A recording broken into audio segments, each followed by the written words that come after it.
What's going on, guys? My name is AbsolutelyBlake and welcome back to my channel. It has been, what, 5 weeks since I last posted a video, maybe 4 weeks. It's been absolutely way too long, and let me explain real quick why that was. So during March, April, and May are my two best friends' birthdays, including my own. So we had Jordan's, then mine, then Lloyd's. And when Lloyd's birthday came, I didn't really have anything planned, like pre-filmed, that I could share with you guys. So I was just like, you know what? I'm gonna take a week off to enjoy myself and go out for Lloyd's birthday. It is what it is, whatever. I'll start posting again once I get back. I was only gone for 7 days. The last day that I was at Lloyd's house in Victoria, I got 2 channel strikes in 1 minute. And if you get 3 strikes on YouTube, your channel is terminated without warning. And on top of that, when you get 1 strike, you cannot post for 7 days. And when you get a second strike, you can't post for 2 weeks. So now that I've been back from Lloyd's birthday, I can finally post again. And today we're starting off with something more chill because I don't want to get a 3rd strike. And it is my life story. But before we jump into that, I want to introduce you to my second dog, Nova. Come here, girl. So this is Nova. This is basically a female version of Oakley, and the coolest thing about her is she has 2 different color eyes. Look at that little cute face. Hello. And I know what some people are gonna ask in the comments because people asked on Instagram, where's Oakley? What happened to Oakley? So I'm gonna clear that up right now. Hannah and Oakley used to live with me in Toronto, and during COVID, they wouldn't extend her visa to stay in Canada, so she had to go back home. And she is in love with Oakley. Like, it breaks her heart to not be around him. So I brought Oakley out to Sweden to be with Hannah last year in January. That's where Oakley has been for the majority of the last 13 months. And she's gonna be Oakley's future girlfriend when she's older. But anyways, today's video, after that long intro, is my life story. So let's start at the very beginning. My name is Blake McPherson. I was born April 4th, 1994. 4th month, 4th day, 94 at 4:16 in the morning. 4 has been my favorite number ever since. When I was born, as far as I remember being a little kid, I lived with both my biological mom and my biological dad in a house in St. Catharines, Ontario. Now, when I go back to this street nowadays, it seems like a really sketchy area, but we had a house nonetheless, which was awesome. Also, Mom, if you're watching this, I'm getting into the gritty. I apologize. I love you. I'm doing it. So one of my earliest memories of this house when I was really little, and I didn't even really know what was going on at the time, but looking back on it, I do now, but I basically almost watched my mom die. I remember playing in the living room and chilling, and we were watching TV or something like that, and she was on the couch, and I don't even know like how we got from there to the ambulance being there, but the ambulance was there, and there was doctors there and stuff trying to like bring her back to life, I guess. I don't know what was going on. I actually don't know because I was so young. I never really even asked, but what I do know from this is that she was taken away to the hospital, and she was in a coma for 6 months. Now, during that time, I lived with my dad, who is an absolute nut job. I don't want to give this guy any praise in the world. He's an alcoholic. He's a druggie. Fuck that dude. Obviously, he brought me into this world, so thank you for not wearing a condom, Dad. But aside from that, I want nothing to do with him. Damn, I like to be happy on YouTube. This one's a dark video, I guess, at least the beginning. I used to have a dog named Pepper. Loved him to death, and I remember because my mom was in a coma, my dad wasn't paying any of the bills, wasn't doing anything with the house, so we basically lost the house. And when we had to go move in with my grandparents on my dad's side for like those couple of months that my mom was still in a coma, I remember, and this is fucked up, left our dog on the streets. He's just like, we can't bring him, and literally just left him there. And that memory will stick in my brain for the rest of my life and is super fucked up. Yeah, I'll never forgive him for that and for half of the other shit he did while we were children. So after my mom gets out of a coma, me and my sister go and live back with my mom. She sets us up in an apartment building, and Dad's out of the picture, thank God, and that's basically like one of the last times that I've ever seen him. Basically, some shit goes down in grade 4, and I end up getting taken away from my mom, and I'm put into foster care for 9 months. During these 9 months, I lived with probably some of the sketchiest people that I've ever lived with, and I made a foster care video on my time in foster care. If you guys want to go check that out, I'll leave it in the description down below. This is like the main family I remember. This one was just fun. First of all, they told us that we had to switch schools because they did not want to drive us the extra 3 minutes it was. Like, this is all within St. Catharines. It was 3 minutes to go to the school that we were currently going to, where we had all our friends. This is elementary school, grade 4. It's hard to make friends as an elementary kid. Previously, I had gone to 5 different elementary schools in just grade 1. I left that out from earlier because that was living with my dad, who was bouncing around everywhere after he left our dog on the streets. He made us go to so many different schools. 5 in grade 1 alone. 2 in Niagara Falls and 3 in St. Catharines. So basically why I'm saying that is where it comes into why I met some of my really good best friends in elementary school, is because their parents ended up offering to drive us to school every single day so that we could stick with my cousin and with all our friends that we were already there. So they came and picked us up from this foster family every single morning, which I'm very thankful for. If you're watching, Ken, thank you so much for doing that. Absolute gem of you. Second reason why I wasn't a big fan of this foster family was we were forced to eat this bologna every single day that had macaroni in it. It was fucking disgusting, and our breakfast was mini wheats, which was also disgusting. It's like eating wet cardboard. It was a traumatizing experience that I wish upon nobody. But on Fridays we got Wendy's.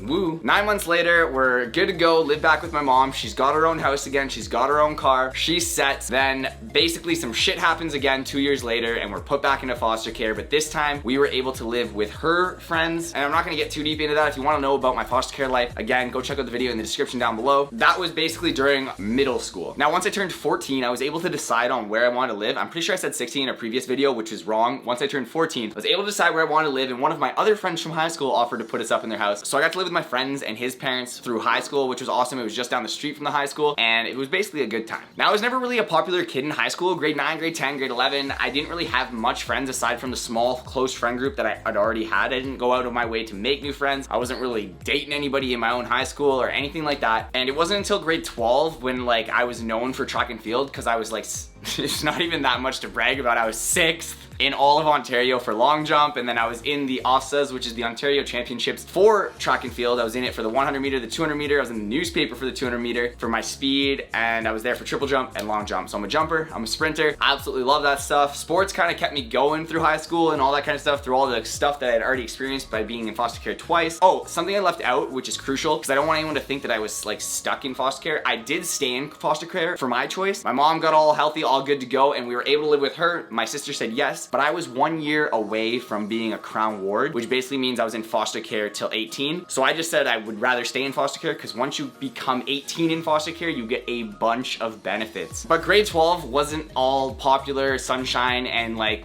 roses and everything. It was also one of the most sad, depressing years of my life, because just a couple weeks before graduation, one of my best friends and cousin related to me passed away on June 10th in 2012. And I think one of the things that sticks with me the most from that experience was that he called me that morning, and gives me chills through my body. He called me that morning and he asked me to go with him to this place, and I said no because I was too tired. It was like 9 in the morning and I was just like, nah man, I'm too tired, I'll meet you there later. And then the next call I receive a couple hours later is that some shit happened. Basically, don't jump off of high things, guys, over top of a gap. We used to jump off this thing all the time, and you never think anything of it until one person does it, slips, and hits the concrete. Not very fun to think about or to even recall, knowing that I literally ditched him because I was tired, and that was the last time we ever talked. But after graduation, I decided to go to university at Brock. You can walk, you can talk, you can definitely get into Brock. It was not a good choice of mine because I had a scholarship to Waterloo, fully paid if I did track and field, and I denied that. Instead, I went to Brock. I ended up taking sociology because I didn't know what I wanted to be when I grew up. I completed my first year of university just passing at 65%, which is really weird because I had a 95% in high school, except for English, that was 65 as well, but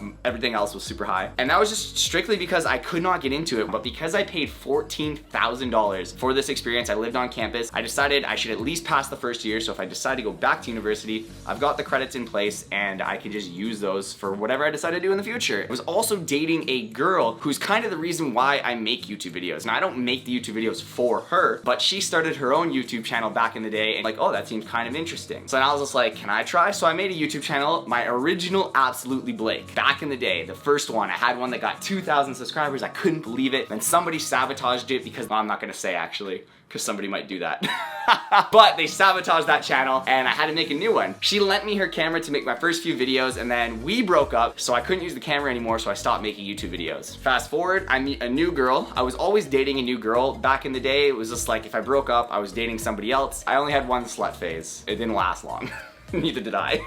Basically, the next girl that I met, she bought me a Canon T3i on Valentine's Day just for me to start YouTube, because I guess I talked about it a lot. I talked about how much fun it was. That's when this channel started, the second Absolutely Blake. Now, I never ended up going to second year university because, like I said, I wasn't interested in the classes. I just wanted to get the credits and call it that. So that's when the idea of moving out to Whistler came into mind. I don't even think I was consistently posting on YouTube anymore, but I had asked Lloyd if he wanted to move out to Whistler, and he said yes. Then he was too scared to quit his job, and I didn't want to fly out there alone. alone. So the next year comes, I said, let's do it again. Let's go to Whistler for snowboarding. He says yes. Again, he was too scared to quit his job. He was making good money. Don't blame him. But I also didn't want to fly alone again. So third year comes around. I get my first car and I told him, look, Lloyd, quit your job and move out to Whistler with me or I'm going without you because now I've got a car. I don't mind driving across. He decided to actually quit his job, move out to Whistler. And then for the next 2 years, I had an amazing time in Whistler. It was lots of partying, which probably killed my liver and shaved off a few years. This was also the longest time that I had been single. It would have been 3 years not dating anybody, which leads me to my next girlfriend. I met a girl while I was out promoting for a club. Shortly after that, we were hanging out all the time, but we didn't like the long distance. She was in Vancouver, I was in Whistler, and I decided to drop everything in Whistler and move to Vancouver. Obviously, I wouldn't be where I am today without any of the decisions I made, but I kind of wish that I stayed in Whistler. I wish I didn't leave Whistler, not because of things that happened, but just because of like experiences that I missed. Dated this girl for a little bit, and then we broke up, and then I got my own place in Vancouver, and then convinced Jordan to move out with me, and he did. This is also when I met Hannah online. After Hannah visits us in Vancouver, Jordan had to move back to Ontario because he couldn't find work out in Vancouver, and this is when I decided, you know what, I don't want to live here because I don't really know anybody in Vancouver. Yes, I know Jeremy, but he's also really good friends with my ex-girlfriend, and hanging out with that whole friend group was just kind of weird after everything went down because I used to live with them. So I decided to move to Ontario. It was also really nice because Hannah decided to move from Sweden to Ontario with me. So we got a place in Niagara Falls, and that's when we got Oakley. I had a great time, but it was in the middle of nowhere. So Hannah not having a car, she always had to ask me for a ride. She didn't really like doing that, which is why we decided to move to Toronto, where we moved with me, Jordan, Oakley, and Hannah. Our first place in Toronto. It wasn't too bad. Time goes by, things are going good, YouTube's going good, and COVID kind of fucked everybody's life up. And so I don't want to really talk about it too much because everybody has their own issues they went through because of this. But because of that also, Canada wouldn't extend Hannah's visa, which I mentioned earlier when I was talking about Oakley. So she had to move back to Sweden. And then this is around March of last year is when I decided, you know what, fuck it. People keep asking for me to start an OnlyFans. I'm gonna start an OnlyFans. I'm just gonna be very clear on what I am gonna do and not gonna do. Put it right in the bio, no full frontals, which I have not done yet, but OnlyFans has been able to help me get out of the debt that I was in and then be able to live on my own, because while I was visiting Hannah one time, Jordan told me he was moving out with his girlfriend, and fuck you, Jordan,